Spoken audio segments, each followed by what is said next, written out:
سأكتب شعري الباكي بدمع القلب للحبر أسطره على كبدي وأترك دفتر الشعر. سأكتب شعري الباكي بدمع القلب للحبر أسطره على كبدي وأترك دفتر الشعر.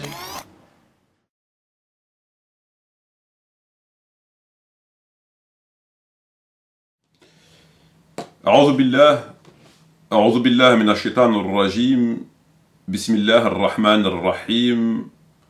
وصلاة وسلام على سيدنا محمد وعلى آله وصحبه أجمعين. Wassalamu alaikum wa rahmatullahi wa barakatuhu. Frères et sœurs, assalamu alaikum wa rahmatullahi wa barakatuhu. Heureux de vous retrouver ce soir une nouvelle fois afin de partager avec vous cette nouvelle et présente vidéo dans laquelle nous allons une fois de plus évoquer la question du professeur Tariq Ramadan. Bonsoir à toutes les personnes n'étant pas de confession musulmane qui écoutent cette présente vidéo. Alors, frères et sœurs, nous avons réalisé pas plus tard que hier une vidéo concernant Tariq Ramadan et ses propos qu'il a tenus dans l'émission Les Grandes Gueules sur Radio Monte Carlo. On a pu voir à travers l'écoute de ma vidéo à quel point ce monsieur n'a absolument aucune retenue, ni dans le mensonge, ni dans la manipulation. Néanmoins, je ne m'apitoyerai pas davantage sur le sort des journalistes, parce qu'ils ont quand même été violemment victimisés, on va dire ça comme ça, parce qu'il s'est réellement foutu de leur gueule. Alors, je n'aurai pas plus de regrets pour eux, dans la mesure où, comme je l'ai dit dans ma vidéo, ils l'ont peut-être bien cherché. Ils l'ont peut-être bien cherché. Puisque lorsque l'on est mécanicien, lorsque l'on est vendeur de pistaches, on n'invite pas un neurologue, on n'invite pas un physicien, etc. C'est tout simplement pas possible. Alors lorsqu'on est journaliste et qu'on veut en savoir plus dans le domaine de l'islam, la moindre des choses, c'est de faire le nécessaire afin de ne pas avoir qu'un son de cloche. Et un son de cloche qui, de toute évidence, ne cesse de sonner depuis bien trop longtemps. Et à l'heure d'aujourd'hui, on peut aisément se rendre compte que ce son de cloche n'a absolument pas empêché, n'empêche strictement pas un certain nombre de choses qui sont de toute évidence à déplorer. Mais bon, viendra le temps de l'inventaire, entre guillemets, le temps des vraies questions, et par conséquent, des vraies réponses.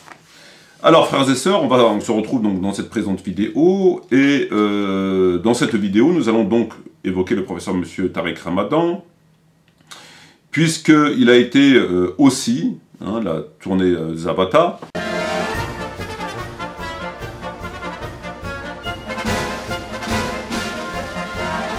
en général, quand on les appelle, c'est pour faire une tournée nationale. C'est très rarement où on les appelle réellement pour discuter du sujet comme ça. Lorsqu'on les appelle, c'est très généralement, très souvent, pour faire leur tournée. parce qu'il s'est passé quelque chose. Voilà. Donc la tournée dure, hein, selon la gravité des faits, ça peut aller à quelques jours, à voire une semaine 10 jours. Hein, une semaine 10 jours. Donc on est dans le cadre de cette fameuse tournée de la troupe Zavata. Donc, il a fait une réapparition dans l'émission Le Club de la Presse, et il était face à 3 journalistes cette fois-ci. Il était face à 3 journalistes, à savoir Arlette Chabot, Michel Cotta, ainsi que Olivier Duhamel. Donc cette vidéo circule sur les réseaux sociaux, notamment sur Facebook. C'est là où je l'ai vue, et ensuite où je l'ai écoutée. Et elle avait pour titre, je ne sais pas si c'est son fait ou si c'est le fait d'une tierce personne qui a repris la vidéo, en tout cas elle avait pour titre « Tariq Ramadan attaqué de toutes parts dans une stupéfiante interview » en date du 15 janvier. Alors, d'ores et déjà, le titre m'indique, mais ça ne concerne que moi, que je pense que ce titre vient de chez lui. C'est pas quelqu'un qui a repris la vidéo et qui a mis ce titre. Ce titre vient chez lui. Pourquoi je suis conduit à penser cela?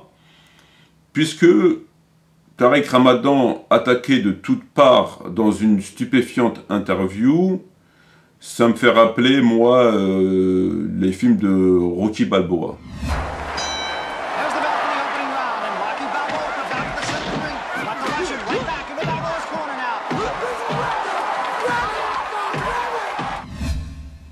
C'est comme si on était face à... ou à... comment il s'appelle le film, pas Terminator, mais Gladiator.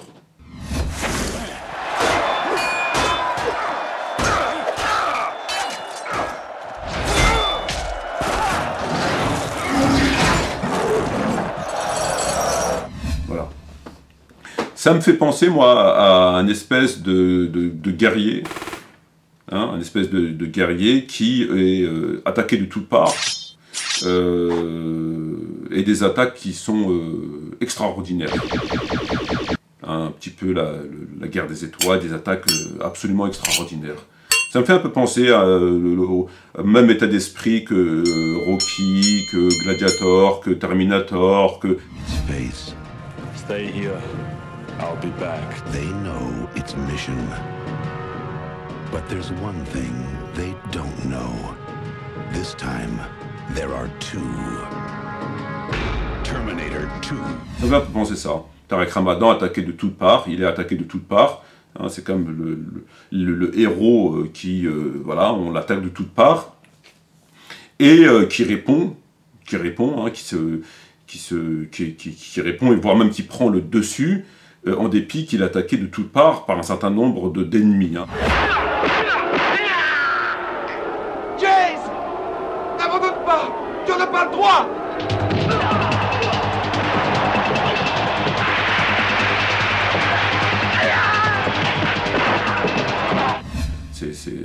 C'est beau. Dans une stupéfiante interview. Stupéfiante, voilà. Donc moi je pense, et ça ne concerne que moi, que ce titre vient de chez lui, en tout cas de chez eux. Alors, qu'en est-il réellement? Ça, c'est la forme. Qu'en est-il réellement dans le fond? Nous allons le voir, nous sommes ensemble pour justement le voir en détail et le plus clairement possible, Inch'Allah. Alors, c'est une vidéo qui dure un certain temps, je n'ai pas pris cette fois-ci le temps exact de la vidéo. Néanmoins, j'ai pris qu'un seul passage. Parce que, pour tout vous dire, il me fatigue. Je suis allergique à... Voilà, il me fatigue. Il me fatigue. Donc, j'ai pris qu'un seul passage, le plus caractérisé, enfin, Voilà. Et pour éviter, encore une fois, j'ai réalisé une vidéo hier qui durait, je crois, pas loin d'1h30. Refaire encore une vidéo en reprenant 5, 6, 7, 8 propos, c'est un petit peu lourd et c'est réellement pas nécessaire. Donc j'ai repris un seul et unique extrait, à savoir celui de la lapidation. Alors Tariq Ramadan, attaqué de toutes parts dans une stupéfiante interview en date du 15 janvier, le club de la presse, Arlette Chabot, Michel Cotta, Olivier Duhamel, qui lui ont adressé un certain nombre de questions durant ce laps de temps. Très bien. Alors moi j'ai intitulé ma vidéo « Lapidation, de petits points, attention, verglas ». Lapidation, de petits points, attention, verglas. Alors pourquoi lapidation, attention, verglas? Puisque le sujet de la lapidation, on sait que voilà, ça suscite en nous quelque chose de, et à juste titre d'ailleurs, de choquant, de barbare, qui remonte à un temps révolu. Voilà, c'est un sujet qui, à lui seul, effraie les non-musulmans et parfois même les musulmans. Voilà. Donc lorsque un musulman, à plus forte raison un théologien, en l'occurrence un prétendu théologien, est interpellé sur ce sujet-là, c'est un petit peu délicat. Je suis péché, moi. C'est réussi. Il est pris au piège. C'est un petit peu délicat. Lorsque la personne n'a strictement rien à perdre, il a une position classique et qui consiste à dire ce qu'on entend souvent. Ça devient un peu plus délicat lorsque c'est quelqu'un, un théologien, bon, même s'il n'est pas surmédiatisé, mais bon, qui a quand même un peu, voilà, qui est un petit peu, entre guillemets, pignon sur rue, il est quand même mal à l'aise.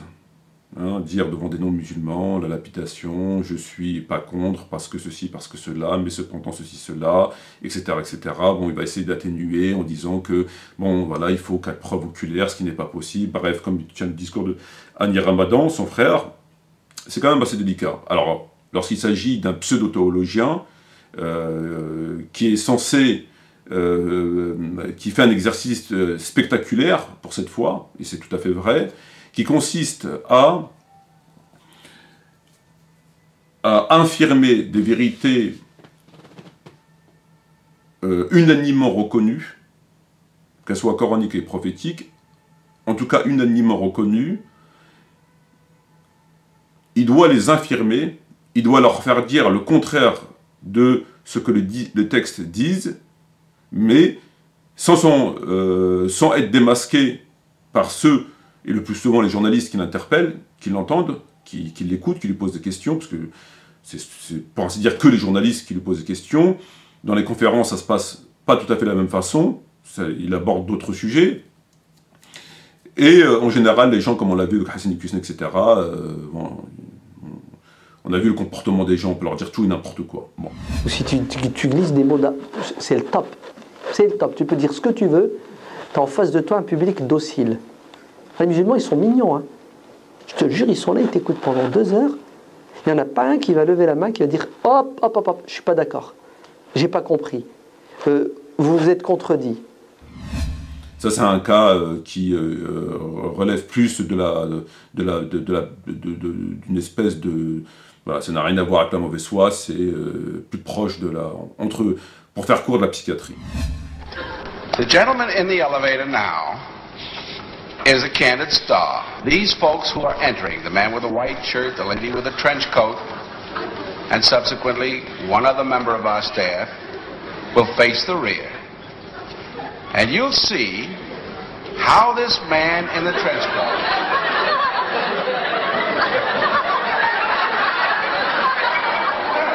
tries to maintain his individuality, but little by little,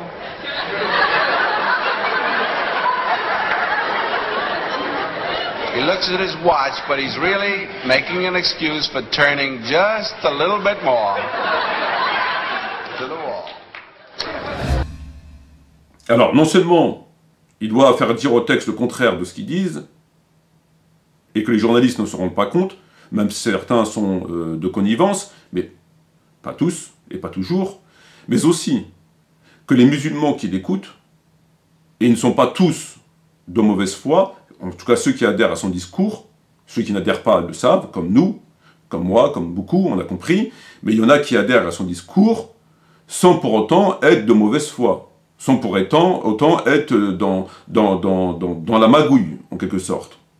Alors à cela, lorsqu'il parle, il pense à eux. Parce que si il contredit les textes sans apporter une pseudo-explication, les gens qui l'écoutent, ça va créer ça va lui faire perdre des fidèles, des sympathisants. Donc c'est quand même un exercice spectaculaire. Même si au fur et à mesure du temps, il s'est complètement dévoilé sur la question de l'homosexualité, sur la question de la démocratie, sur la question du califat, sur la question du djihad. Bon, il s'est complètement... Voilà. Mais bon, il n'est pas à l'image de... Il joue pas carte sur table comme peut le faire Dali Boubaker ou Charles Goumi. Voilà. Donc, revenons au sujet, la lapidation, donc attention verglas. Alors, on va présenter le bonhomme, donc ce que le frère va faire en vous présentant le bonhomme, et je reprends immédiatement ensuite. Tariq Ramadan, bonjour. Bonjour. Qui êtes-vous? Intellectuel, universitaire de nationalité suisse, professeur à Oxford. Vous êtes aussi consultant dans diverses commissions attachées au Parlement de Bruxelles. Vous le connaissez, hein, il est professeur d'islamologie à l'université d'Oxford. Il est membre d'un groupe de réflexion fondé par Tony Blair, en personne, hein, sur la place de l'islamisme au Royaume-Uni. Hein, ça vous pose son homme. Tariq Ramadan, vous êtes islamologue, professeur d'études islamiques contemporaines à l'université d'Oxford.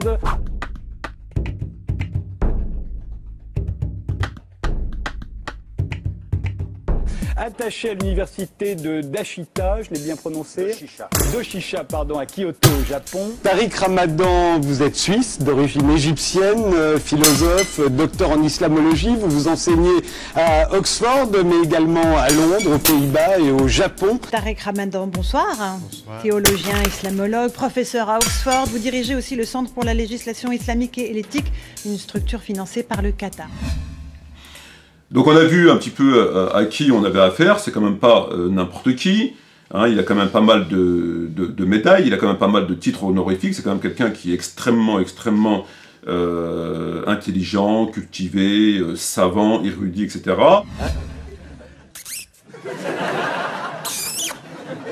Au-dessus, il n'y a personne, hein. Je veux dire, il n'y a personne.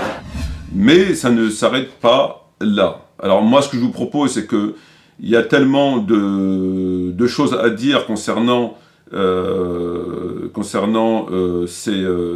présentation de ce bonhomme que je vous propose d'aller prendre votre douche et de revenir. Vous avez le temps de prendre votre douche, le temps qu'on fasse la présentation du bonhomme. Allez prendre votre douche, pour ceux qui ont des choses à faire, allez prendre votre douche, faites votre café, je sais pas, passez l'aspirateur, etc. Parce que ça va être assez long. Hein, on a affaire quand même à... C'est un individu, c'est quand même surhumain. On a affaire quand même à... C'est pratiquement céleste. Hein. Alors, donc, on a vu, le frère nous a passé les différents titres honorifiques, hein, ses bagages.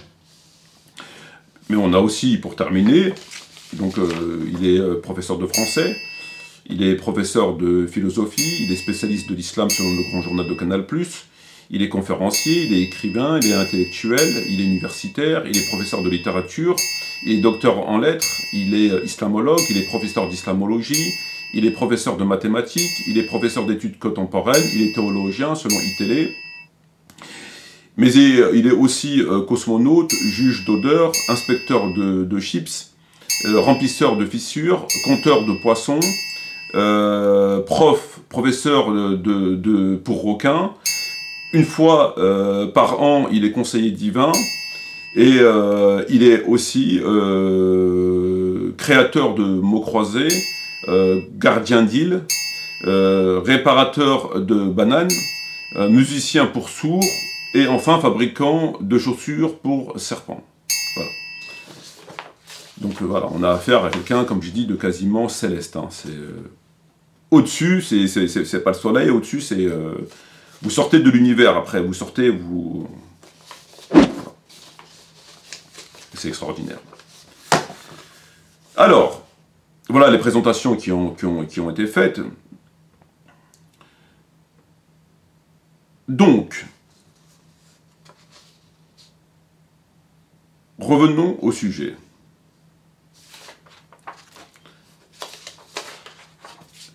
Alors, discussion, extrait de la vidéo, au passage 30 minutes et 09 secondes, et 33 minutes et 26 secondes. Écoutons le professeur Tarek Ramadan.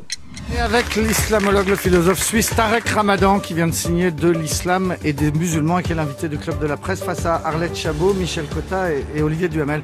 Tarek Ramadan, une partie importante des Français, vous avez découvert la première fois lors d'une célèbre émission de télévision qui avait fait beaucoup de bruit, c'était sur France 2, vous étiez face à Nicolas Sarkozy et il y avait eu cet échange assez spectaculaire entre le futur candidat à la présidence et vous sur la question du moratoire sur la lapidation des femmes adultères. Vous aviez dit que vous étiez pour un moratoire et Sarkozy vous avait dit que ça veut dire. Ça veut dire moratoire, c'est arrêter provisoirement. Donc vous avez dit, on arrête seulement provisoirement et ensuite on reprend la lapidation des femmes adultères. Je pense que tout le monde s'en souvient. J'ai deux questions. La première, c'est est-ce que vous en gardez un très mauvais souvenir? Et la deuxième, vous en êtes où sur cette question? Permettez-moi encore, je suis désolé, j'ai vraiment, encore une fois, hein, on dit souvent que c'est ma façon de parler qui est problématique. Parfois, c'est la façon de m'écouter et de m'entendre. J'ai jamais dit ce que vous avez dit dans la deuxième partie. Je n'ai jamais dit on arrête et on reprend. Au contraire. Non, c'est Sarkozy qui vous avait dit ça. Vous aviez évoqué le mot moratoire de la lapidation des femmes adultères et Sarkozy l'avait traduit par cette phrase. Vous voulez donc qu'on arrête avant de reprendre. Voilà. En fait... c'est pas du tout ça que veut dire un moratoire. Aux États-Unis, Amnesty International, dans sa stratégie par rapport à la peine de mort, utilise le concept et la stratégie du moratoire, c'est-à-dire c'est une étape dans laquelle on ouvre le débat, parce qu'on sait que si on va directement sur l'abolition, ben, c'est perdu d'avance. Et donc, en l'occurrence, j'avais dit ma position, que moi j'étais contre, mais que ma position, elle... Et j'avais expliqué, en l'occurrence, mais... il a été particulièrement habile. Il a été habile pour gagner apparemment la victoire du moment, mais je l'ai remercié d'avoir été mon agent de presse pour tout le reste. Parce qu'il m'a permis d'avoir un impact particulièrement important dans le monde majoritairement musulman. Pourquoi? Parce que ma position, elle est la suivante. Ma position, elle est qu'on ne peut pas ne pas considérer qu'il y a des textes. Et en particulier, en l'occurrence, ça n'avait rien à voir avec les femmes adultères, parce que la question de la lapidation, c'est pour les hommes et pour les femmes en islam. Il n'y a pas de femmes adultères et c'est pas spécifié. Mais moi, je parlais de tout ça. Je parlais du moratoire sur la peine de mort, du moratoire sur la lapidation et du moratoire sur les châtiments corporels. Et en l'occurrence, dans ma position, c'était de dire aux musulmans, et regardez la position comme elle est beaucoup plus forte que simplement de faire plaisir aux Français. Moi, je suis pas là pour faire plaisir aux Français, je suis là pour faire avancer la pensée musulmane de l'intérieur aussi. C'est dire maintenant on arrête tout. Moi, je ne veux plus que votre gouvernement fasse silence quand Sarkozy part en... On ne peut pas, en tant que musulman, être contre la peine de mort. Le Conseil du droit musulman américain a pris une position récemment de soutien au moratoire sur la peine de mort, au moratoire technique sur la peine de mort. Donc je fais avancer les choses. Moi, je suis pas là pour gagner des élections, je suis là pour faire évoluer. Vous allez travailler avec qui? Vous allez réfléchir avec qui pour relire ce Coran, comme vous dites dans votre livre, le contextualiser, donc le relire, le mettre en conformité avec les sociétés dans lesquelles nous vivons aujourd'hui. Qui va le faire? Je vous posais la question tout à l'heure, il y avait des autorités autrefois dans l'imam? Nous avons entendu le professeur Tarek Ramadan nous dire ce qui suit.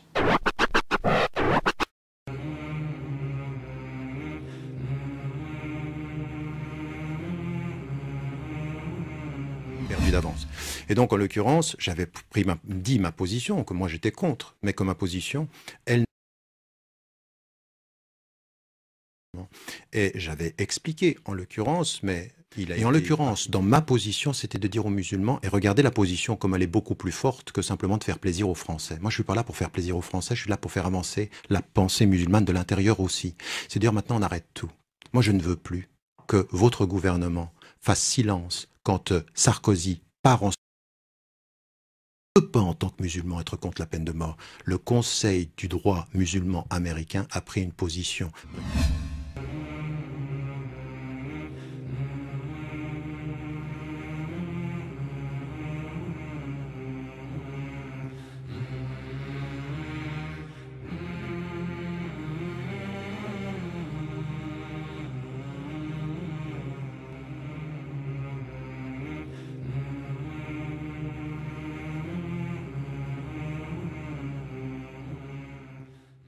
Perdu d'avance.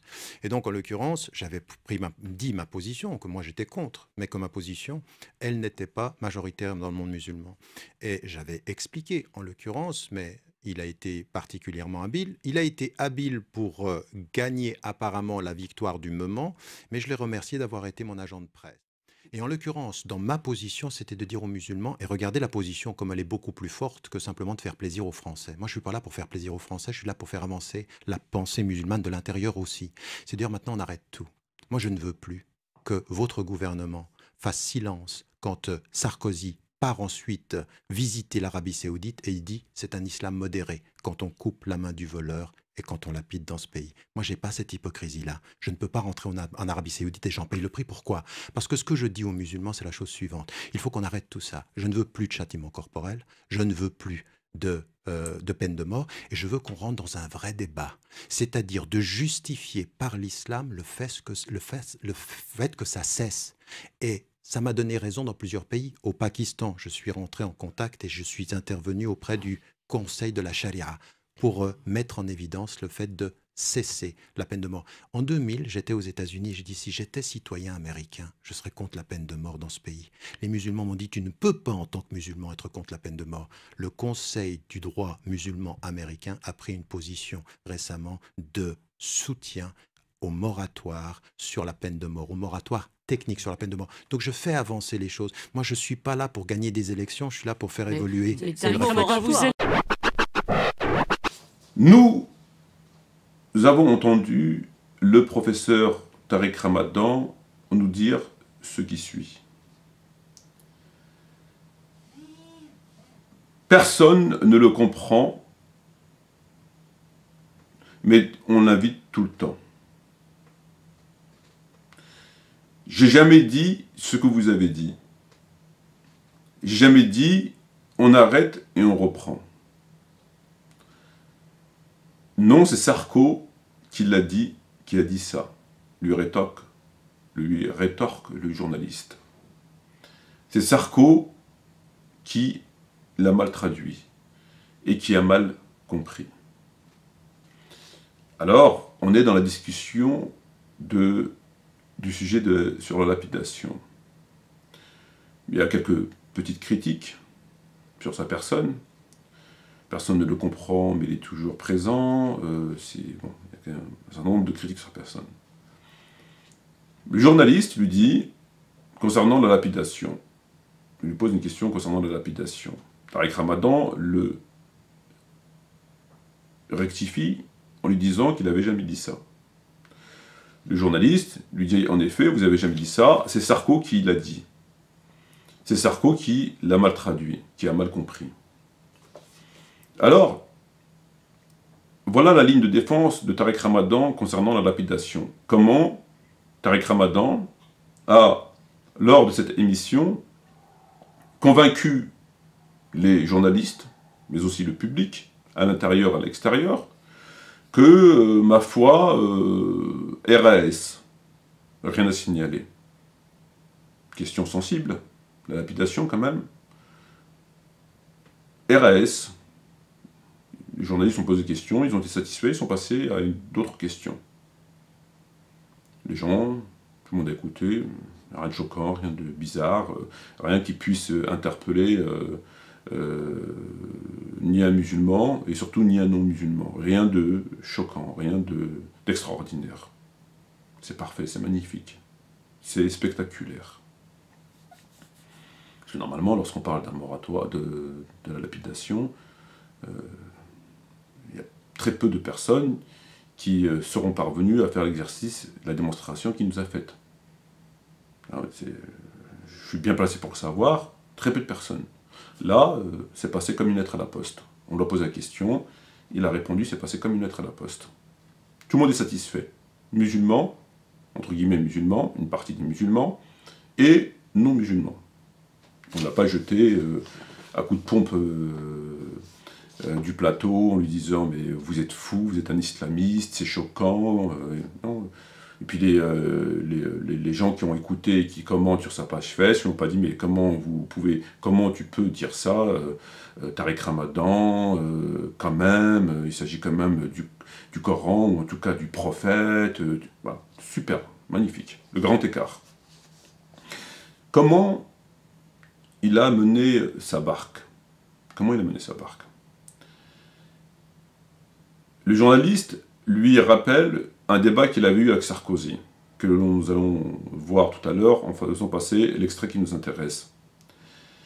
Et il lui dit « vous avez dit ça ». Chose à quoi répond Tariq Ramadan lui disant « non, j'ai jamais dit ça ».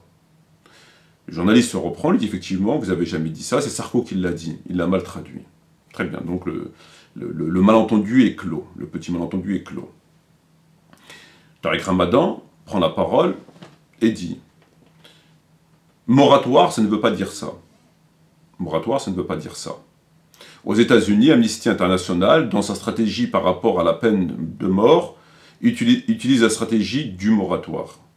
C'est une étape pour ouvrir le débat, parce que si on vient directement sur l'abolition, c'est perdu d'avance. » Alors, il fait des petites critiques sur Sarkozy. Il remercie Sarkozy d'avoir été son agent de presse. Il lui a fait de la pub. Il lui a permis d'avoir un impact dans le monde musulman. Il critique Sarko, qui a été habile en manipulant le sujet, etc. Alors, après, il parlait de moratoire, peine de mort, châtiment corporel et lapidation.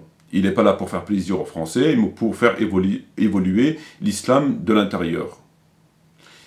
Il revient sur la question des relations entre la France, l'hypocrisie entre la France et l'Arabie Saoudite. Il nous parle du Conseil du droit des musulmans américains et soutient un moratoire technique sur la peine de mort. Il fait avancer les choses de l'intérieur. Fin de conversation. Fin de conversation. Arlette Chabot reprend la parole en parlant d'autre chose. Elle lui dit, elle le reprend en lui disant qui veut remettre le Coran en conformité avec la société française. Voilà, elle rebondit, elle parle voilà, elle embraye sur ça. Voilà en résumé ce que a dit Tariq Ramadan. Il est très intéressant à présent d'analyser son discours.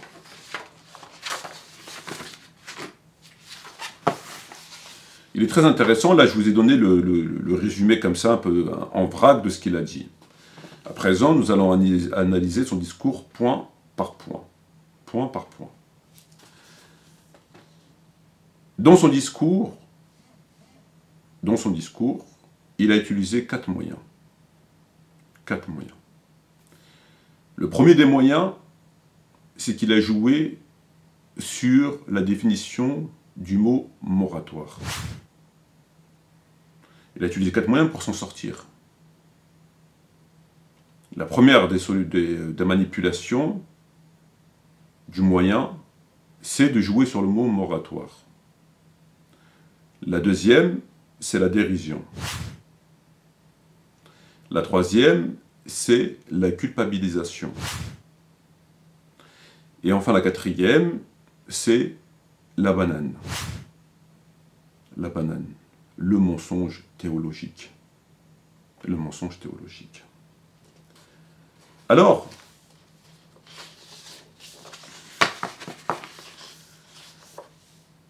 quatre moyens pour traiter ce sujet. Pour traiter le sujet de la lapidation. Il a utilisé 4 moyens. Comme je viens de le dire. Les 4 moyens qu'il a utilisés sont des moyens tout à fait réfléchis. Puisque les 4 moyens ont servi à réellement se sortir de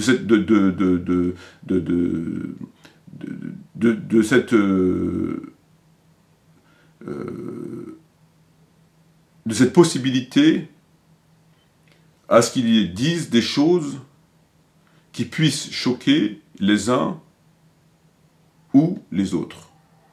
Les non-musulmans, les journalistes, entre autres, mais aussi les musulmans.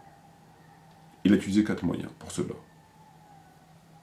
Le mot moratoire, la dérision, la culpabilisation et la banane. Premier point. Il a parlé sur le moratoire. Qu'est-ce qu'il a dit? Il a dit ce qui suit. Moratoire ne veut pas dire ça. Moratoire ne veut pas dire ça. Le journaliste lui fait référence à un passage avec Sarkozy sur le moratoire. Et le frère va vous passer ce passage qui commence à 11 minutes 11 secondes jusqu'à 14 minutes 50 secondes. Écoutons ce qu'il a dit exactement à Sarkozy et on se retrouve ensuite pour continuer notre analyse. Première des choses, c'est que je ne suis pas mon frère, il a des positions. Et sur la question de la lapidation, de façon extrêmement précise, je me suis exprimé en disant que dans ma position, elle n'était pas applicable et que je demandais, parce que je sais que ma position est minoritaire aujourd'hui dans le monde musulman, un moratoire pour qu'il y ait un vrai débat intra-musulman entre les musulmans. Monsieur Ramadan, attendez, est-ce que vous laissez-moi terminer. Attendez, un moratoire. Attendez, mais laissez-moi. C'est-à-dire qu'on doit pendant quelque temps renoncer à lapider les femmes. Non. Non. Attendez, qu'est-ce que ça veut dire un moratoire? Un moratoire, ça veut dire qu'on cesse absolument l'application de toutes ces peines-là pour qu'il y ait un vrai débat. Et ma position, c'est que si on n'arrive pas à un consensus entre les musulmans, il faudra le cesser. Mais vous ne pouvez pas, vous savez, quand vous êtes dans une communauté, je peux aujourd'hui à la télévision faire plaisir aux Français qui nous regardent en disant « moi, c'est ma position ». Ce n'est pas simplement ma position à moi qui compte, c'est de faire évoluer les mentalités musulmanes. Mais Monsieur Ramadan, Alors laissez-moi terminer. Juste un point. Je vous entends, mais les musulmans sont des êtres humains qui vivent en 2003 en France, puisque nous parlons à la communauté française. Et vous venez de dire quelque chose de particulièrement incroyable. C'est que la lapidation des femmes, oui, c'est un peu choquant. Il faut simplement faire un moratoire. Et puis on va réfléchir pour savoir si c'est pas bien. Mais c'est monstrueux de lapider une femme parce qu'elle est adultère. Il faut le condamner. Monsieur Sarkozy, écoutez bien ce que je dis. Ce que je dis, c'est que ma position à moi, c'est qu'elle n'est pas applicable. C'est clair? Mais aujourd'hui, je parle à des musulmans du monde entier et je collabore, que ce soit aux États-Unis, dans le monde musulman. Vous devez avoir une posture pédagogique qui fasse discuter les gens. Vous pouvez pas décider tout seul d'être progressiste sans des communautés. C'est trop facile. Aujourd'hui, ma position, c'est de dire nous devons cesser. Monsieur Ramadan, attendez, laissez-moi terminer. Être progressiste que de ne pas vouloir qu'on lapide une femme, j'avoue que je suis progressiste. Mais ça oui, me conservatisme assez haut.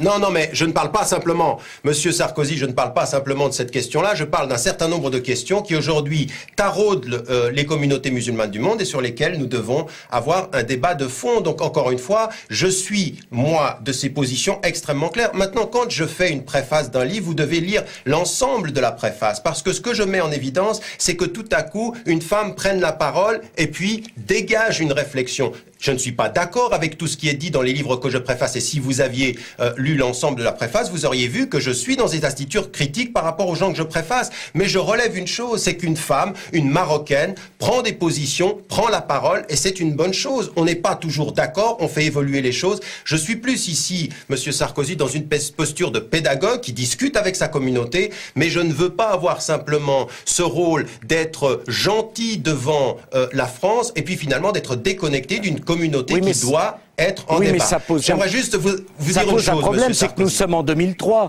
et en 2003, nous sommes un certain nombre qui ne pouvons pas accepter que les femmes musulmanes, parce qu'elles seraient musulmanes, soient frappées. C'est quand même un discours moyenâgeux. C'est un discours qu'on ne peut pas accepter. On peut être pédagogique sur tel ou tel point, qui sont pour le coup de détail, pas sur des châtiments corporels physiques sur les femmes quand même. Vous avez parfaitement raison.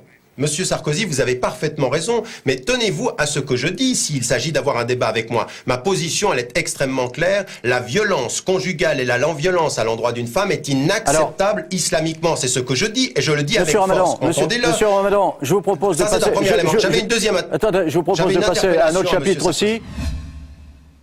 Nous avons entendu mot pour mot ce qu'il a dit à Sarkozy concernant le moratoire. Il a dit... on cesse les peines corporelles, et en l'occurrence la lapidation, s'il n'y a pas consensus auprès des musulmans. On doit cesser. Attendez, qu'est-ce que ça veut dire un moratoire? Un moratoire, ça veut dire qu'on cesse absolument l'application de toutes ces peines-là pour qu'il y ait un vrai débat. Et ma position, c'est que si on n'arrive pas à un consensus entre les musulmans, il faudra le cesser. La lapidation et les peines corporelles. On doit cesser. On doit cesser pourquoi? Parce qu'il n'y a pas consensus. Voilà, pour lui, lorsqu'il a évoqué le moratoire avec Sarkozy, voilà ce qu'il voulait dire, voilà le fond de sa pensée.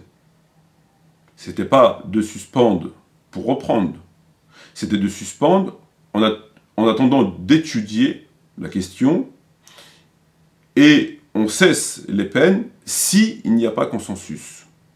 Voilà sa position.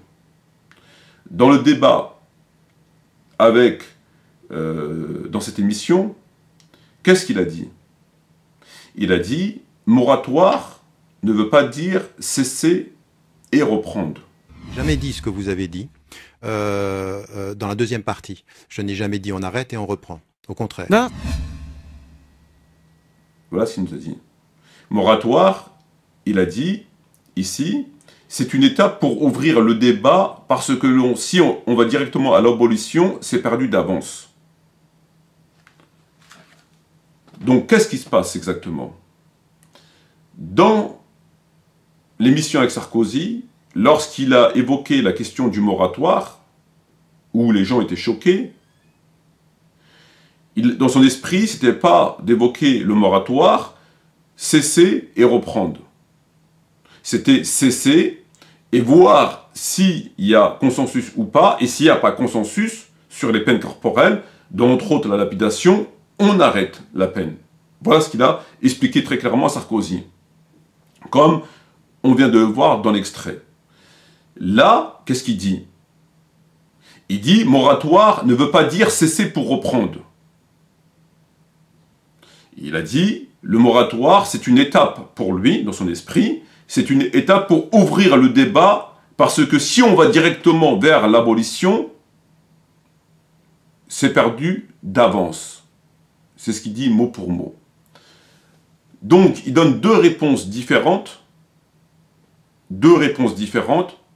à deux moments différents. Une face à Sarkozy et l'autre face aux journalistes après. Attendez, qu'est-ce que ça veut dire un moratoire? Un moratoire, ça veut dire qu'on cesse absolument l'application de toutes ces peines-là pour qu'il y ait un vrai débat. Et ma position, c'est que si on n'arrive pas à un consensus entre les musulmans, il faudra le cesser. En fait, c'est pas du tout ça que veut dire un moratoire. Aux États-Unis, Amnesty International, dans sa stratégie par rapport à la peine de mort, utilise le concept et la stratégie du moratoire, c'est-à-dire c'est une étape dans laquelle on ouvre le débat, parce qu'on sait que si on va directement sur l'abolition, ben, c'est perdu d'avance. L'émission de Sarkozy date de plusieurs années, et celle-ci date du 15 janvier. Il a donné deux réponses différentes sur la même question. Pourquoi deux réponses différentes? Parce qu'avec Sarkozy, il a dit « on cesse, on suspend la peine » en attendant de consulter les savants musulmans, etc. Il ne cite pas les savants musulmans, mais il dit « on cesse s'il n'y a pas consensus ». Donc ça ne concerne pas l'État français, ça concerne les musulmans, les savants. S'il n'y a pas consensus sur la peine, par exemple sur la peine de la lapidation. Donc on cesse et on regarde s'il n'y a pas consensus. Et s'il n'y a pas consensus, on arrête la peine. Donc dans son esprit, lorsqu'il a parlé du moratoire, c'était de cesser pour voir s'il y a consensus ou pas.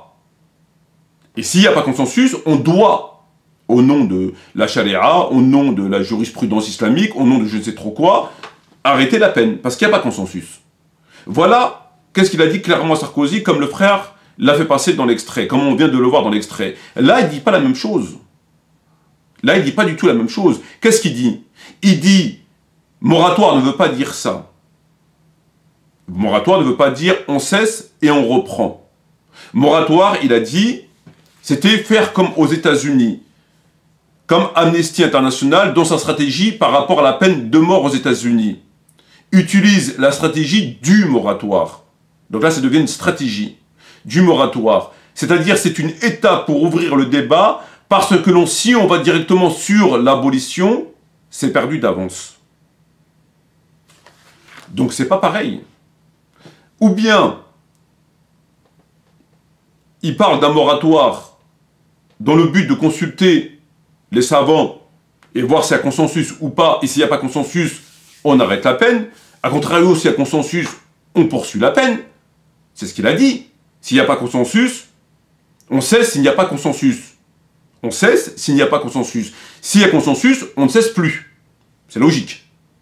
Donc voilà le pourquoi du moratoire. Et là, il ne dit pas la même chose. Il dit, moratoire, dans son esprit, ça voulait dire on cesse pour arriver à l'abolition. D'emblée. Il n'a pas parlé de consensus. On cesse la peine, de la lapidation, mais aussi des peines corporelles, dans une stratégie d'arriver à l'abolition de la peine. En fait, c'est pas du tout ça que veut dire un moratoire. Aux États-Unis, Amnesty International, dans sa stratégie par rapport à la peine de mort, utilise le concept et la stratégie du moratoire, c'est-à-dire c'est une étape dans laquelle on ouvre le débat, parce qu'on sait que si on va directement sur l'abolition, c'est perdu d'avance. Parce que, comme il a dit, c'est une étape pour ouvrir le débat, parce que si on va directement sur l'abolition, c'est peine perdue d'avance. C'est perdu d'avance. Donc là, il nous dit clairement que lorsqu'il parle d'un moratoire, c'est justement pour abolir les peines corporelles. Et c'est une stratégie, parce que s'il va directement vers l'abolition, il ne peut pas.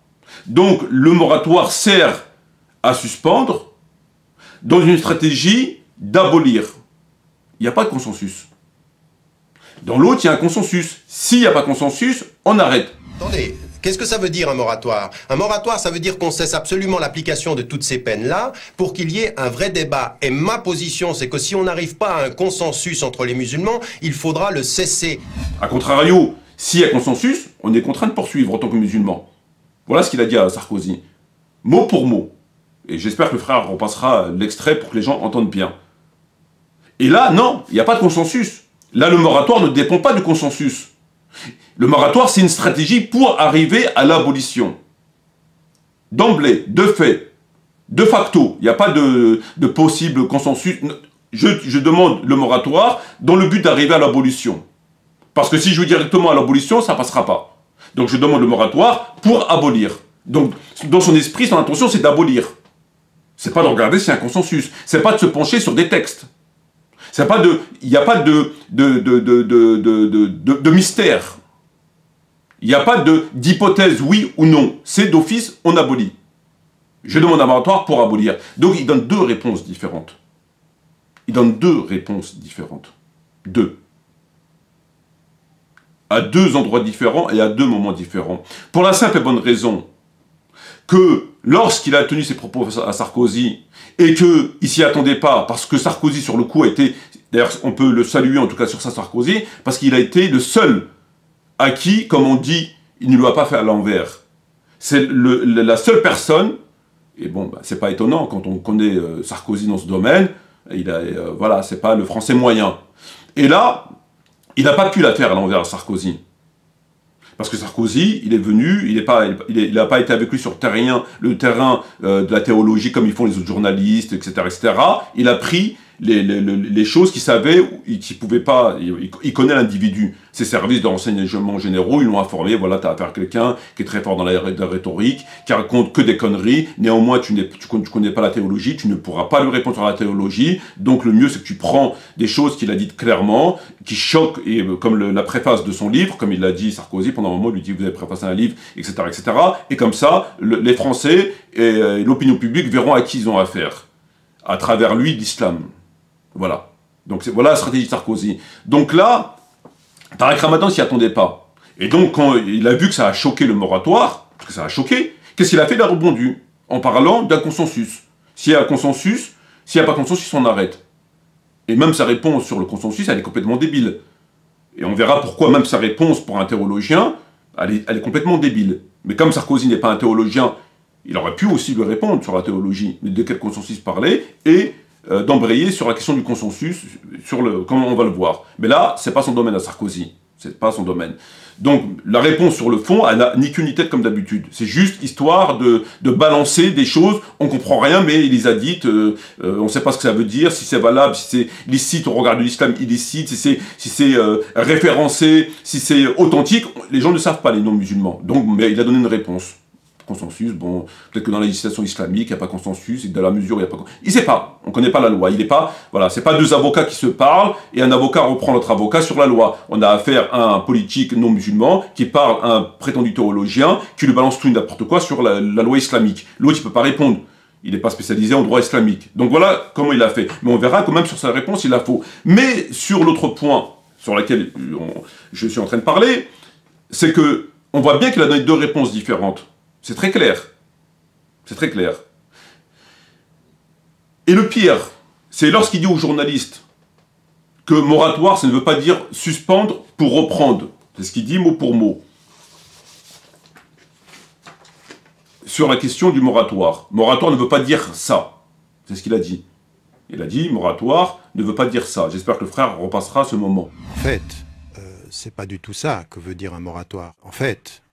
c'est pas du tout ça que veut dire un moratoire. En fait, c'est pas du tout ça que veut dire un moratoire. Moratoire, ça veut pas dire suspendre pour reprendre. Ça veut dire autre chose. En l'occurrence, suspendre pour abolir. Donc, dans ce passage-là, suspendre pour abolir. Dans l'autre, c'était suspendre en attendant de voir s'il y a consensus. On est dans l'attente d'une réponse en rapport à la jurisprudence islamique. Et on se soumettra selon la réponse. Là, non, il n'y a pas de réponse islamique, c'est on suspend pour abolir. Et donc, deux réponses différentes.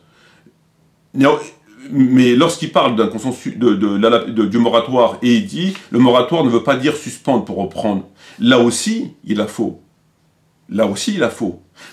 C'est très simple. Vous prenez n'importe quel dictionnaire. J'ai pris plusieurs dictionnaires différents, j'en ai pris 3 ou 4. Et vous tapez le mot moratoire. Qu'est-ce qu'ils vous disent, les dictionnaires? Premier dictionnaire, il vous dit qui accorde un délai.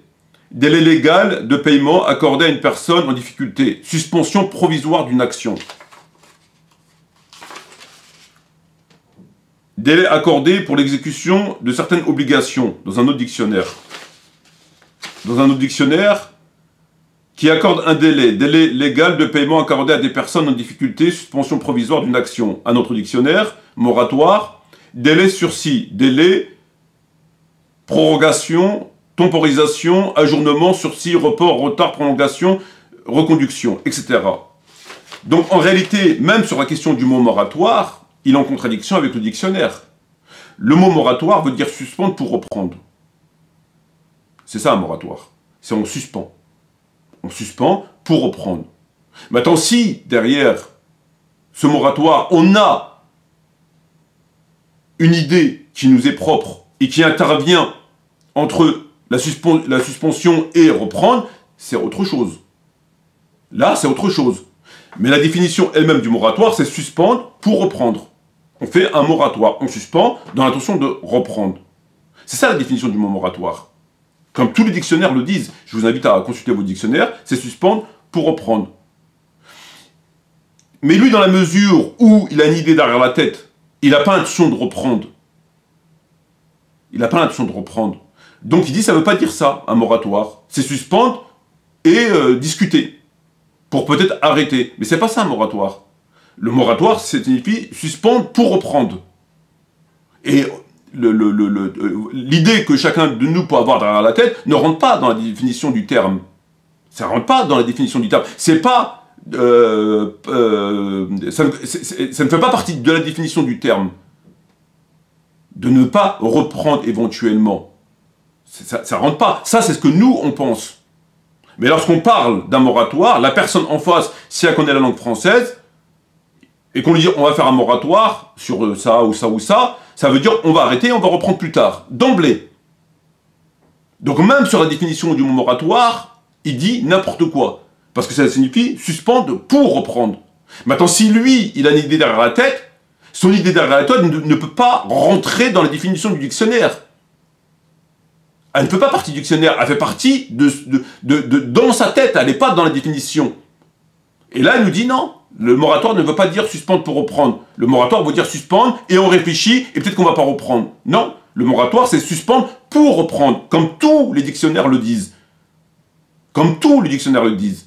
Mais effectivement, dans un moratoire, on peut ne pas reprendre, mais là, il y a un élément extérieur qui intervient, qui fait qu'on ne reprend pas. Mais ça ne rentre pas dans la définition du mot. C'est-à-dire qu'on ne doit pas l'intégrer dans la définition. Suspendre pour peut-être reprendre. C'est pas ça la définition, il n'y a pas écrit ça dans le dictionnaire. Suspendre pour peut-être reprendre. Éventuellement reprendre. Dans toutes les définitions du dictionnaire, vous ne trouvez pas suspendre dans l'hypothèse de reprendre ou de ne pas reprendre. C'est pas ça un moratoire. Un moratoire c'est suspendre et reprendre. Et reprendre. Et non pas et peut-être reprendre. Et lui, il a donné sa propre définition en disant c'est un moratoire, c'est pas ça. Un moratoire, c'est suspendre et on discute. Non, non, non. Un moratoire, c'est suspendre et reprendre. Et l'élément extérieur qui est dans le fin fond de votre tête, etc., ne rentre pas dans la définition. Ça, c'est autre chose. Donc, conclusion de son propos. Premier point. Nous constatons que, avec Sarkozy, il a eu une position qui est différente avec celle qu'il a eue avec les journalistes dans cette émission du 15 janvier. Avec Sarkozy, il a dit on suspend en attendant de voir s'il y a consensus. S'il y a consensus, on est obligé de poursuivre. Il ne le dit pas, mais ça veut dire ça, parce qu'il y a consensus. S'il n'y a pas consensus, on arrête. C'est une réponse. Mais une réponse qui ne peut pas garder. Parce que s'il le redit dans l'émission du 15 janvier, ça va choquer. Ça veut dire que si un journaliste lui dit, mais dans ce cas-là, s'il y a consensus, vous avez l'intention de reprendre, il est obligé de dire oui. Ça me semble logique. Il est obligé de dire oui. Parce qu'il dit, s'il y a consensus. Et là, il est foutu. Et comme il a tiré expérience, il a tiré l'expérience de ce qui s'est passé avec lui et Sarkozy, il sait qu'il ne peut plus dire ça. Il sait. Donc il a rebondi sur une autre définition. Moratoire en suspens dans le but d'abolir. C'est pas pareil. Donc, deux réponses différentes pour une seule et même question, parce que il a tiré l'expérience de son vécu dans cette émission. Il sait qu'il peut plus, il a fait une erreur, il ne peut pas la refaire. Donc il a dit autre chose. Ça, c'est le premier point. Deuxième des points, c'est que lorsqu'il parle de moratoire, il dit moratoire, ça ne veut pas dire ça. Moratoire, ça veut dire ça. Moratoire, c'est suspendre pour reprendre. C'est pas suspendre pour peut-être reprendre. C'est différent.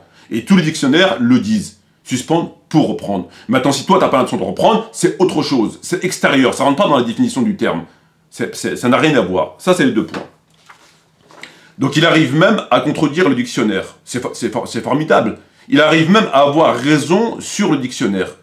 C'est incroyable. Il arrive à dire, non, le moratoire, ça ne veut pas dire suspendre pour reprendre et reprendre. Ça veut dire suspendre et on discute. Non, ça ne veut pas dire ça. Nous allons passer au deuxième... donc, j'avais dit la manipulation par le mot, moratoire, on a vu comment il a manipulé. La manipulation par la dérision. Manipulation par la dérision, pourquoi ? Dans son propos, qu'est-ce qu'il a dit ? Il a dit, il remercie Sarkozy d'avoir été son agent de presse. Et j'avais expliqué, en l'occurrence, mais il a été particulièrement habile. Il a été habile pour gagner apparemment la victoire du moment, mais je l'ai remercié d'avoir été mon agent de presse pour tout le reste. Donc là, il fait de l'humour, il fait de l'humour noir, il fait... Visiblement, il a tenu rancune à Sarkozy, parce que, de toute évidence, il est le seul à l'avoir démasqué, chez eux. Il lui a permis d'avoir un impact dans le monde musulman. Sarkozy a permis à Tariq Ramadan d'avoir un impact dans le monde musulman. C'est formidable. Et il continue à critiquer Sarkozy. Donc, dans son discours, il a usé aussi de dérision vis-à-vis de Sarkozy. Il en a profité pour user de dérision vis-à-vis de Sarkozy. Ça fait partie des outils qui nous permettent de nous sortir d'une situation inconfortable, la dérision. Deuxième point. Donc il l'a critiqué, etc., alors qu'il n'en est strictement rien. Sarkozy n'a été l'agent de rien du tout, il s'est pris une volée magistrale, point barre, c'est tout. Il n'y a pas à discuter, il n'y a pas... Je veux dire, n'importe qui lit le débat, qui écoute le débat, il voit bien que c'est pris une raclée. Dire le contraire, c'est vraiment être de mauvaise foi. Troisième point, la culpabilisation. Culpabiliser. Comment il a culpabilisé? Il a dit, il revient sur les relations entre la France et l'Arabie Saoudite. En disant, oui, mais vous critiquez, l'État français critique l'islam, etc., critique l'islamisme, l'intégrisme, le fondamentalisme, mais vous avez vos relations avec l'Arabie Saoudite, etc. Donc, il veut culpabiliser quelque part. Il joue la carte voilà, il veut, de façon assez éloignée, se victimiser. Alors qu'il est de toute évidence de mauvaise foi, puisque, je veux dire, nous savons tous très bien que voilà, je veux dire, ça fait partie de tous les États du monde que de ne pas être complètement clair. Je veux dire, c'est... si on pouvait reprocher que ça à l'État français, ça serait magnifique. Ce serait magnifique. Donc, parler de ça parce que la France a des relations avec l'Arabie Saoudite, c'est... je sais pas, c'est stupide. C'est stupide. C'est parler pour parler. Puisque tout le monde sait qu'il y a bien pire que ça. Que ce soit l'État français, l'État américain, on ne va pas parler de leurs crimes, on ne va pas parler de leur... Donc tout le monde le sait. Donc ramener ça dans le sujet, c'est quel intérêt? De dire que l'État français n'est pas aussi blanc qu'il prétend? Pourquoi il y a quelqu'un qui le pense? De dire qu'il a des relations avec l'Arabie Saoudite, c'est extrêmement grave. Ça sous-entend qu'il a une image de l'État français qui est quand même assez angélique. Qu'il a une image qui est quand même... ça n'a pas de sens. Mais là, il est dans le fait d'avancer davantage sur le bien fondé de sa position. Sur le bien fondé de sa position. Voilà, c'est un élément qui prend par là, avec un élément qui prend par là, avec un élément qui prend par là, qui n'ont rien à voir, qui n'ont pas de sens, mais ça lui donne une position, voilà. Donc, la culpabilisation. Et maintenant, on va revenir sur l'essentiel de la vidéo, la banane. Aujourd'hui, les amis, nous allons découvrir la banane. Mesdames et messieurs, veuillez applaudir la méga superstar, la banane. Ouais. Oh non. Et c'est reparti. La banane. Elle est où, la banane, par rapport à la lapidation? Parce que c'est ça, en définitive, qui nous intéresse. Quelle est sa position à lui, en tant que spécialiste de l'islam, théologien, islamologue, professeur, etc., etc. Quelle est sa position? Quelle a été sa réponse par rapport aux journalistes sur la lapidation? C'est quand même ça le but de l'intervention, le but de la question, c'est ce qui nous intéresse. A-t-il répondu exact? Sinon, en quoi? Comment? Voilà, c'est ça qui nous intéresse. C'est ça le plus important. Alors, qu'est-ce qu'il a dit sur la lapidation? Il a dit, lorsqu'il parlait de moratoire, il parlait non seulement du moratoire sur les peines de la lapidation, mais sur toutes les peines corporelles, les châtiments corporels. Tous les châtiments corporels, y compris tous. Il parle de tous les châtiments corporels et de la lapidation, pour faire évoluer l'islam de l'intérieur. Et que sa position, quand il propose le moratoire, comme il l'a fait ici, c'est dans le but d'abolir la peine. C'est dans le but d'abolir. Il le dit clairement, c'est une étape pour ouvrir le débat, parce que si on va directement sur l'abolition, c'est perdu d'avance. Donc sa position sur la lapidation, c'est de demander un moratoire, non pas pour reprendre, donc dans ce cas-là, il faudrait qu'il utilise un autre terme, parce qu'on n'est pas censé deviner le fond de sa pensée. Mais bon, on y est, on y est. Donc, il demande un moratoire pour, non pas reprendre, comme la définition du dictionnaire nous l'indique, mais pour abolir la peine.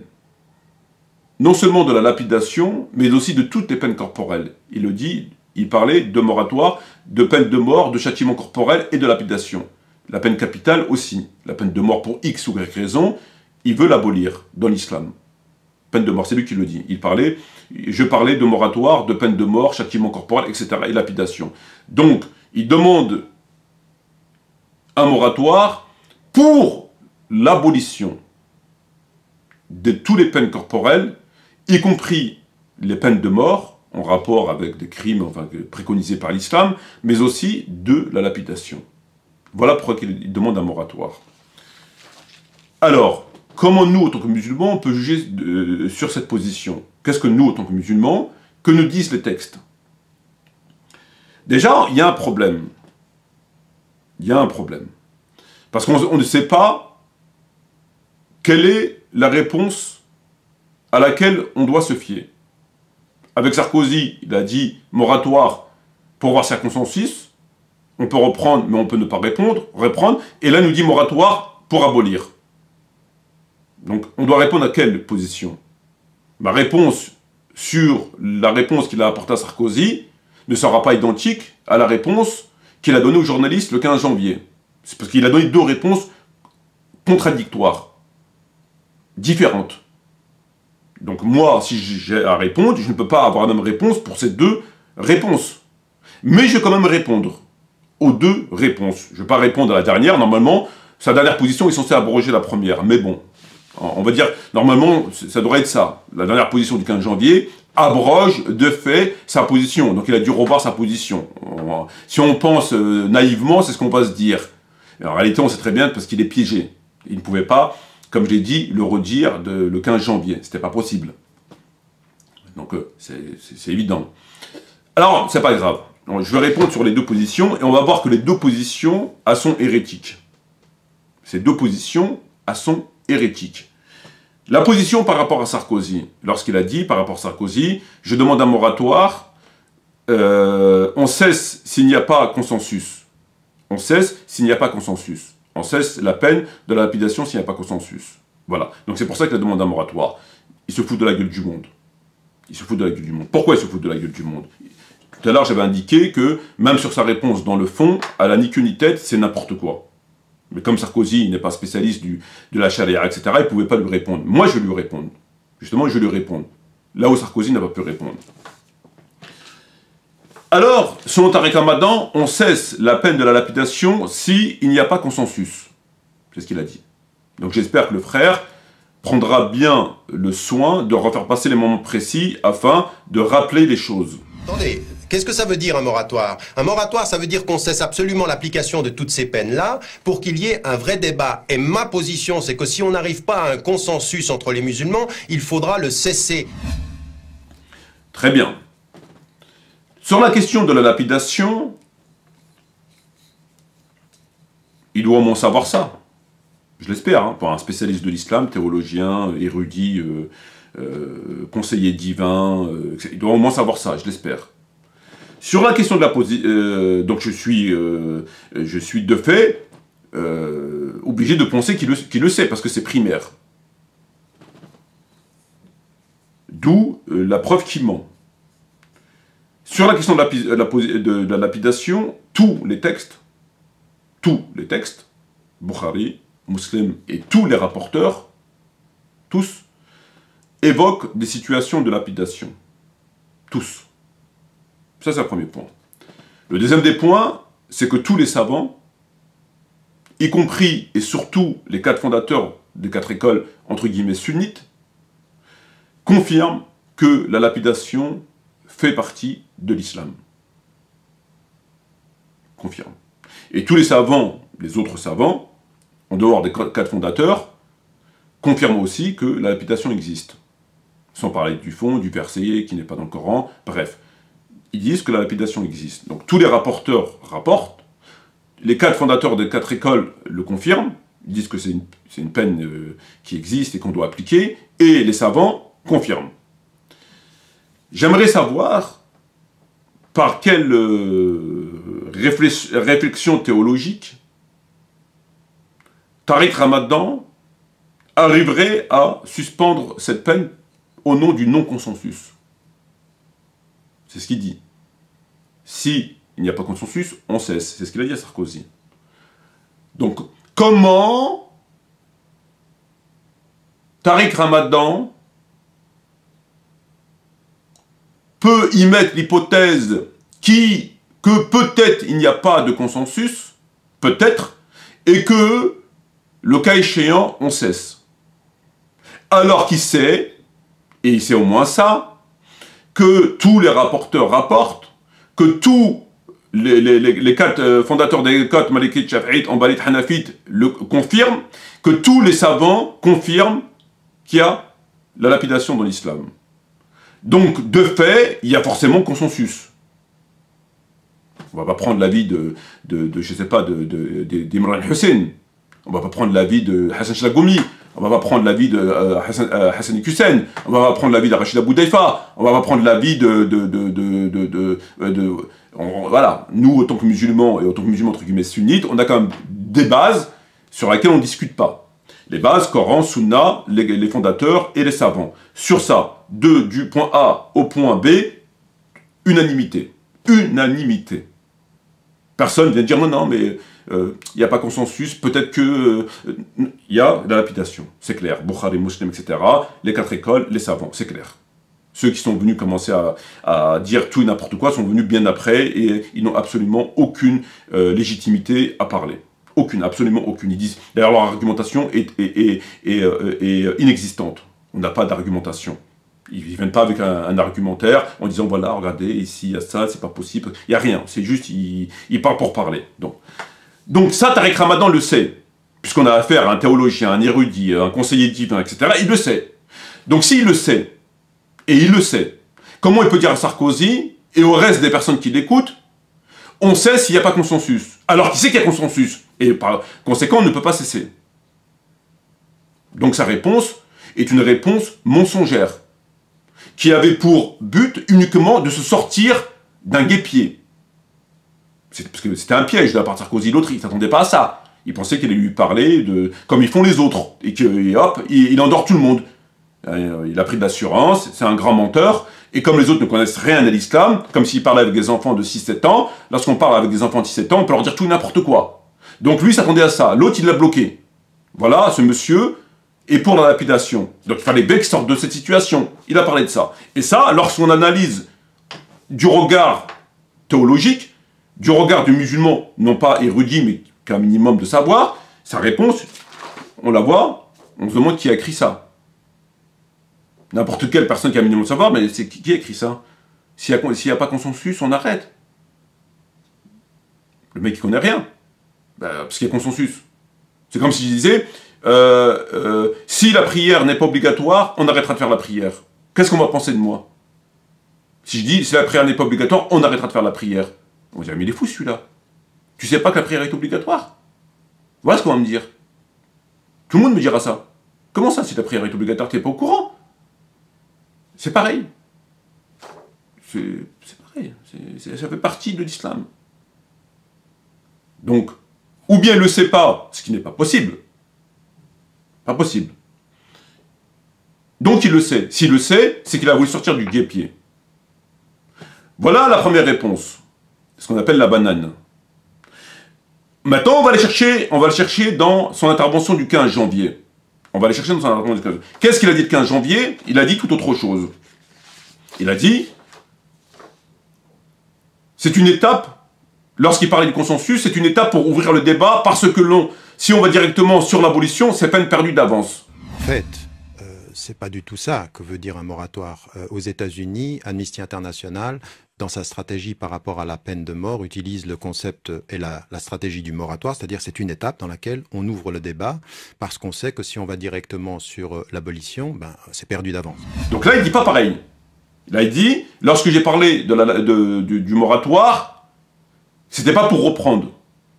C'était pas pour voir s'il y avait consensus. C'était pour abolir. Et pas que la lapidation, toutes les zones peines corporelles. Comme le fait Amnesty International, etc., etc. Parce que, nous explique-t-il, si on demande directement l'abolition, ça ne marchera pas. Donc il a demandé un moratoire dans le but d'abolir. C'est clair, je n'invente rien. Est-ce que cette réponse est satisfaisante au regard de l'islam? Évidemment que c'est de la mécréance pure.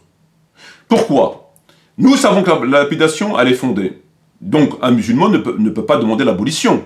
Un musulman ne peut pas abroger une loi. C'est impossible. C'est impossible. La seule loi qu'on nous dit qui sera abrogée après le prophète et après les califes, c'est la jizya. Parce qu'un hadith dit, lorsque Jésus descendra, alayhi salam, il abrogera la jizya, parce qu'elle n'a plus de raison d'être. En dehors de ça, est-ce qu'il est pensable qu'un musulman vienne et vous dise, ce hadith, il est abrogé, je l'abroge? Alors que ce hadith fait partie, n'est pas contextuel, n'est pas en rapport, ça fait partie par exemple de la loi. De la loi. Par exemple, le prophète, il a dit sur le voleur, vous coupez la main. Ou par exemple, bon ça c'est dans le Coran, mais sur la peine de l'alcool, ou sur la peine des choses qui sont établies à l'unanimité. Et que le prophète a dit de faire ça et que tout le monde a fait comme ça. Est-ce qu'il est pensable aujourd'hui, dans son contexte, de dire non, c'est fini. On ne fait pas. C'est pas possible. C'est de la mécréance. Donc lorsqu'il vous dit qu'il faut abolir, il a parlé de moratoire pour abolir, c'est un acte de mécréance. Mais il va plus loin. Parce qu'il ne parle pas que sur la lapidation. Il a dit, je parle de toutes les peines corporelles. Il le dit mot pour mot. Je parlais de moratoire et de la peine de mort, des châtiments corporels et de la lapidation. Donc en fait, il veut abolir toutes les peines corporelles dans l'islam. Y compris la peine de mort. Peine de mort pour viol, peine de mort pour la loi du talion, celui qui tue une âme, la peine de mort, peine de mort pour un certain nombre de crimes qui sont mentionnés cette fois-ci clairement dans le Coran. Mais moi, je parlais de tout ça. Je parlais du moratoire sur la peine de mort, du moratoire sur la lapidation et du moratoire sur les châtiments corporels. Il faut qu'on arrête tout ça. Je ne veux plus de châtiments corporels, je ne veux plus de peine de mort, et je veux qu'on rentre dans un vrai débat. Là, le verset n'est pas dans le Coran. Là, c'est dans le Coran. Il y a des versets qui sont très clairs sur la peine du talion, par exemple, qui est coranique, et d'autres peines. Monsieur Tariq Ramadan vous dit, j'ai demandé le moratoire pour abolir. Abolir. Dans les pays musulmans, y compris l'Arabie Saoudite, dans le monde entier, les peines corporelles, qu'elles soient la lapidation, la peine du voleur, la peine de mort, toutes les peines. Donc là, sa réponse, autant que musulman, comment on doit la considérer? Qu'un musulman vient vous dire aujourd'hui, je veux abroger toutes les peines corporelles qui sont dans le Coran et dans la Sunna. C'est ce qu'il a dit. Je n'invente rien. Il a dit, j'ai demandé le moratoire dans le but d'abolir. Mais comme je ne peux pas demander directement l'abolition, je passe par le moratoire. Je répète, c'est une étape pour ouvrir le débat, parce que si on va directement sur l'abolition, c'est peine perdue d'avance. C'est ce qu'il a dit. Donc son intention, c'est d'abolir toutes les peines corporelles. Le voleur, le violeur, tout. Tout ce qui est dans le Coran, la Sunna, on abolit tout. Toutes les peines corporelles. Comment un musulman doit considérer cela? La mécréance au plus haut niveau. De la mécréance au plus haut niveau.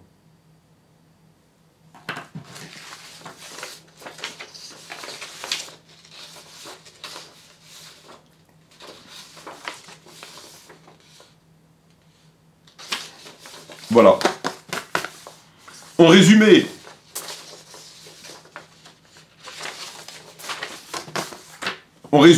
sur la question uniquement du moratoire, on doit retenir trois choses. 3. La première des choses, c'est qu'il dit un moratoire, c'est pas suspendre pour reprendre. En fait, c'est pas du tout ça que veut dire un moratoire. Aux États-Unis, Amnesty International, dans sa stratégie par rapport à la peine de mort, utilise le concept et la stratégie du moratoire, c'est-à-dire c'est une étape dans laquelle on ouvre le débat, parce qu'on sait que si on va directement sur l'abolition, ben, c'est perdu d'avance. C'est ce qu'il a dit. Un moratoire ne veut pas dire ça. J'espère que le frère passera tous ces passages. Un moratoire ne veut pas dire ça. Or, le mot moratoire veut dire ça. Prenez n'importe quel dictionnaire, un moratoire, ça veut dire ça. Suspendre pour reprendre. C'est la définition du mot moratoire. Si on veut suspendre et qu'on ne veut pas forcément reprendre, ce qui est possible, ce n'est plus à proprement parler un moratoire dans la langue française. C'est plus à proprement parler. Ou alors il faut le spécifier. Je demanderai un moratoire pour abolir.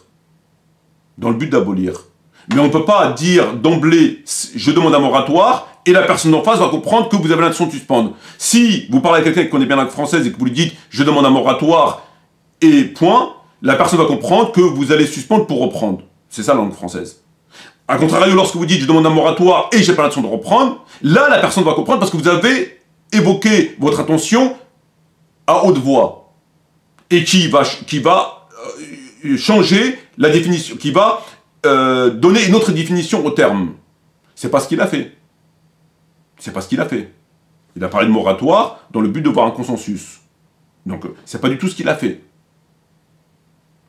Premier point. Deuxième des points, lorsqu'il dit à Sarkozy une réponse qui est différente de l'autre réponse. Attendez, qu'est-ce que ça veut dire un moratoire? Un moratoire, ça veut dire qu'on cesse absolument l'application de toutes ces peines-là pour qu'il y ait un vrai débat. Et ma position, c'est que si on n'arrive pas à un consensus entre les musulmans, il faudra le cesser. On voit bien que là, deuxième point, il a donné deux réponses différentes. D'un côté, consensus, on reprend peut-être, peut-être pas. L'autre côté, je demande un moratoire pour abolir. Donc c'est deux réponses. Ou tu suspends pour voir si tu reprends pas, ou tu suspends dans l'intention d'arrêter. Donc c'est deux réponses différentes. Deuxième point. Troisième des points, et ça nous regarde nous en tant que musulmans, cette fois-ci, et non pas les journalistes, il nous a donné deux réponses. Comment on doit les considérer? Première réponse, le consensus. C'est du charabia ce que tu nous racontes. Tu me demandes, je vais demander un moratoire pour voir s'il y a consensus, alors que tout le monde sait qu'il y a consensus. Tout le monde. Sunna, tous les rapporteurs, les fondateurs des 4 écoles, à moins que tu aies l'intention de nous ouvrir une école. À moins que tu aies l'intention de nous ouvrir comme tu es en train de nous faire, nous inventer une religion. Dans cette religion, tu contredis tout le monde. Tu contredis tout le monde sur l'intégration, sur la laïcité, sur le vote, sur l'homosexualité, sur le mariage d'une musulmane avec un non-musulman, sur la peine de l'apostasie. En fait, tu nous inventes une école. Tu es en train de nous inventer une école qui est aux antipodes de l'islam. C'est ce que tu es en train de nous faire. C'est exactement ce que tu es en train de faire. Tu es en train de nous inventer une école. L'école c'est une catastrophe. C'est une catastrophe. Donc, là, par rapport à la réponse n'a ni queue ni tête. Parce que n'importe quel musulman qui a un minimum de savoir, il va dire, tu es en train de me dire que tu demandes un moratoire dans le but de voir s'il y a un consensus. S'il n'y a pas consensus, tu ne vas pas reprendre. Mais il va dire, mais t'es pas censé savoir qu'il y a consensus? Me prends pas pour un con non plus, hein? Comment c'est, consensus? Bah oui. Dans tous les hadiths, c'est rapporté. Oui, mais peut-être que c'est des faux hadiths. Oui, mais les 4 fondateurs des écoles disent tous la même chose. Oh, peut-être qu'ils sont trompés. Tous les savants disent la même chose. Ah oui, mais peut-être qu'ils sont trompés. Bon. Et ça serait quoi ton explication? T'as quelque chose pour réfuter tout ça? Non, j'ai rien, j'ai juste mon petit cartable. C'est avec quoi que tu as l'intention c'est avec quoi que tu as l'intention de... Avec ta perruque?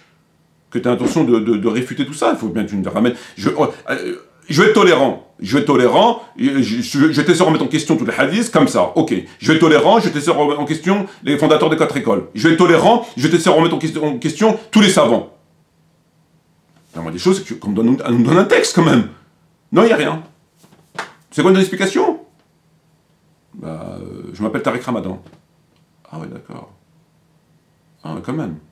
Ah ouais, c'est convaincant. Oh, il fallait commencer par là. Ah ouais, c'est vachement convaincant. Ah, c'est vachement convaincant. Il fallait commencer par là. Bah, il fallait commencer par là. Si tu t'appelles Tariq Ramadan, t'as pas besoin de l'expliquer. C'est évident. une carte de visite. Tariq Ramadan peut dire que la prière n'est pas obligatoire, qu'on peut être musulman et homosexuel. Enfin, commence par Tariq Ramadan. Voilà où on en est avec l'énergumène. Donc, c'est n'importe quoi. Et la deuxième position, lorsqu'il nous dit qu'il a l'intention d'abolir, là encore, on est dans la mécréance. Parce qu'il veut abolir toutes les peines corporelles.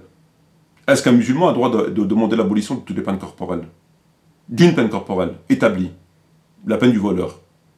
Est-ce qu'on peut demander, aujourd'hui, en tant que musulman, d'abolir la peine du voleur? On la change, on met une autre peine.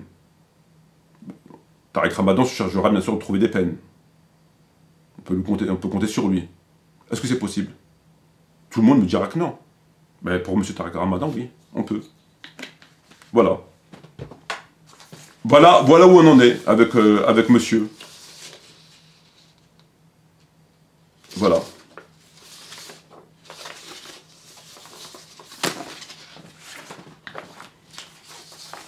Dans toutes les définitions du dictionnaire, il n'y a pas écrit le moratoire signifie suspendre et dans l'hypothèse de reprendre ou pas. Il n'y a pas écrit. Il y a écrit suspendre pour reprendre.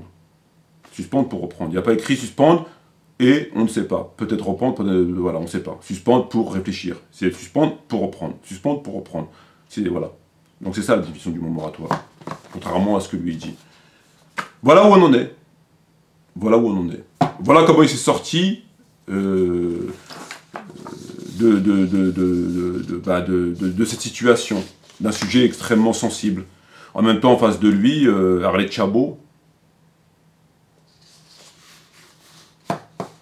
Arlet Chabot, dans un débat avec Tariq Ramadan sur l'islam.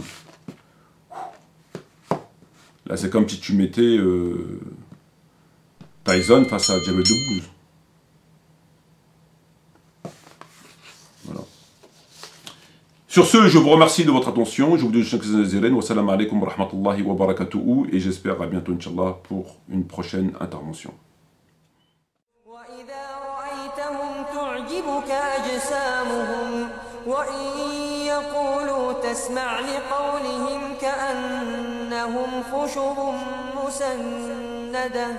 يحسبون كل صيحة عليهم هم العدو فاحذرهم قاتلهم الله أنى يؤفكون.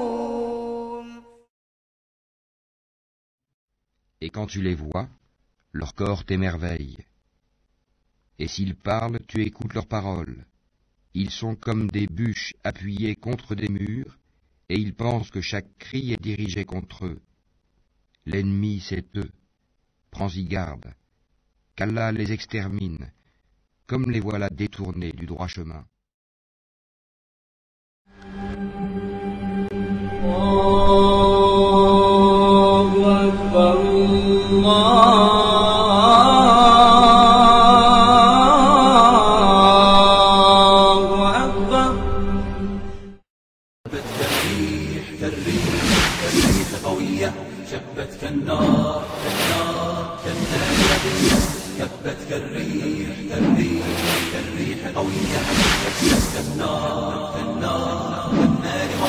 سارت بالعزم فتية طارت كالصقر أبية طارت كالصقر أبية أهلا أهلا قافلتي يا قافلتي المهنية جبت كالريح قوية جبت كالنار